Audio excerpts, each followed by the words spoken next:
So right now, I'm in Dubai, and I think this trip, it's only been 6 days, but it's probably made me realize even more why I'm probably gonna have to take a sabbatical from good old Britain. I'm not saying I'm gonna leave for good, but I pretty much feel like I am gonna leave for good, to be honest. You know, being here, there's just such a cultural difference. And some people say that Dubai has no culture. And to some degree, I understand why they say that. It does have a little bit of soullessness to it compared to the UK, even though some people say, what is British culture? But there is definitely more of a culture in Britain. And being here, more from a business standpoint, just seems to make sense. You know, if you are a young person trying to build a business and you look at the corporation tax, the income tax, you know, the NI contributions, all of these different things, and you come to a place like Dubai where I can fill my car tank up for 20 quid, you know, I'm not paying £2 a litre for petrol. The food might be expensive, but I guess that's offset by no income tax. Corporation tax is only 9%.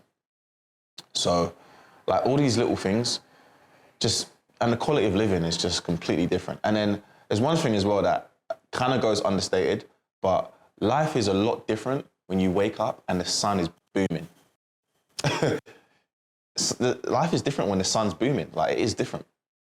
And I think culturally, the UK can hold you back. That's one aspect. Another thing as well is the mentality around business and networking. The UK is not a very entrepreneurial country in general in terms of like individuals. And obviously the UK, I'm lumping the whole country together, but you've got your hub spots like London, Manchester, Birmingham, but I don't feel the UK doesn't necessarily promote or prioritize entrepreneurs. They don't really push it as much. I think it's more accepted in the US. Culturally, it's more kind of normal to be an entrepreneur. And then in Dubai now, everyone here that I meet, well, even if they're in a job, like teaching, real estate, they want to do their own things. And then obviously you meet a ton of business owners. So one of the things about being in Dubai is you're constantly surrounded by wealth. Now, this is not a video about moving to Dubai because I don't necessarily want to move to Dubai. I'm going to be going to Thailand for 6 weeks in a month's time, but I know I don't want to be in the UK. And this trip is just doubly confirmed it because one thing again, and again, this could be attributed to the weather, but sometimes I feel like a lot of people in the UK are just miserable. There's a lot of miserable people in the UK, and it could be the weather, it could be, you know, the circumstances. Like, something that would never happen here is I met someone from Birmingham while I was here. He runs a business. We ended up having a 2-hour conversation. And the thing around like the bins in Birmingham and all the bins on the streets, that would never happen in Dubai, right? That just wouldn't happen. And don't get me wrong, Dubai has its dark side. Don't think I don't know about the dark side, but everywhere's got a dark side, okay? Like the crime in England is a dark side. Little kids getting stabbed on the street is a dark side, you know? So everywhere has a dark side. You know, you can't throw stones from glass houses. So things like that, like in Birmingham, that just doesn't happen here. That wouldn't happen here. You know, here, I can leave my apartment door open. I've left the car open with my laptop in it and I'm not scared of nothing. You know, in London, there's no way I'm doing that. No way. There's no way I'm doing that. So these little things to me is just kind of makes me realize that I'm not saying I'm going to completely abandon the UK, but I'm probably going to spend the majority of my time outside the UK and come back to see my mother, because that's, you know, in my life at the moment, she's someone that still, obviously, she's always going to be important to me. See my sisters and my brother, or my brother's in the States, but see my brother and my nieces and nephews, my cousins as well. That's all important to me. Like, don't get me wrong, family's important to me, and probably that's the only reason I hadn't left earlier. That's mainly the reason I hadn't left earlier, because there's nothing really tying me there.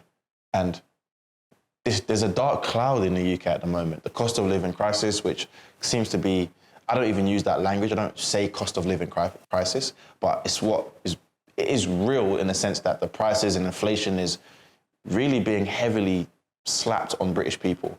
Food is now getting to the point where it's actually nuts. Like, a chocolate bar is £1.50. Like, I know it's a silly thing to say, but That same chocolate bar was like 50p like 3 or 4 years ago. Chocolate's gone up, bread's gone up, rice gone up, eggs gone up, like meat's gone up. Your petrol's crazy, council tax. And here's what pissed me off even more. Here's actually what I realized, yo, this life is just... I had to pay 2 charges in a space of 24 hours for using the Blackwall Tunnel and then dropping someone off at the airport. You got to pay £7 to drop someone off at Gatwick Airport. You got to pay £4 to use the Blackwall Tunnel and then use it on the way back. What's going on? And I can afford it. It's not that I can't afford it, but why should I have to pay that? We're getting to the point where you're going to have to pay to consume oxygen. £5. £20. That's literally, we're getting to that stage. And I just don't think that. It's like they're really trying to squeeze you out of being able to have money and look after yourself. So you're either super dependent on the state or you're making a ton of money so you join the elite. There's only 2 ways. So, having this conversation with the guy from Birmingham, we concluded that, look, man, the only way out of this is you've got to build wealth for you and your family. You've got to build that generational wealth. It's the only way. Because the wealth will allow you to have the freedom of movement, employ international tax strategies to avoid them rinsing you in the UK. And I'm not a tax strategist. This is not financial advice. But there's some things that I'm aware of that I know that you can implement to save you from dealing with the negative cloud and the craziness that's happening right now. There's a dark energy that I feel, not that I feel, but I just, there is a little bit of a dark energy that I feel. Because I don't think it's a place where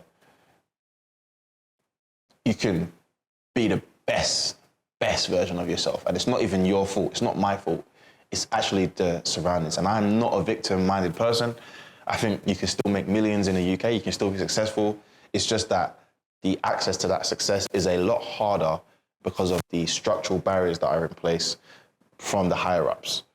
So let's just say, if me and you are both putting in 100% effort, we've both got the same talent and skill level to build a business and build a better life. If I do this in a country outside of the UK but I still have the same resources, I can be more successful than you just because of the structures in place, but we're both the same. And that's what I feel we're at right now. And this is like the 6th time I've been to Dubai, and this trip has almost like 99% confirmed that I have to consider doing this to level up in all areas. The difficulty is obviously leaving my family, which I've already left my family before, so it's not like I haven't done it before, but I've obviously come back at the age of 23 and reintegrated into being with my family and being close to friends. But, sometimes I battle with this, like, you can't live for other people. You've also got to do what's best for you. So just a little ramble, just a little rant, just based on how I've been feeling, being in Dubai for like the 6th time or the 5th time. And yeah, I'm sure some of you can relate. Comment below if you've considered leaving the UK or if you have left the UK. And what I'd love to know is, if you have left the UK, how has it affected your personal life? Whether it's romantically, financially, spiritually, mentally, like, how has it affected you? Did you end up having to come back? Are you considering coming back to the UK, or would you never come back?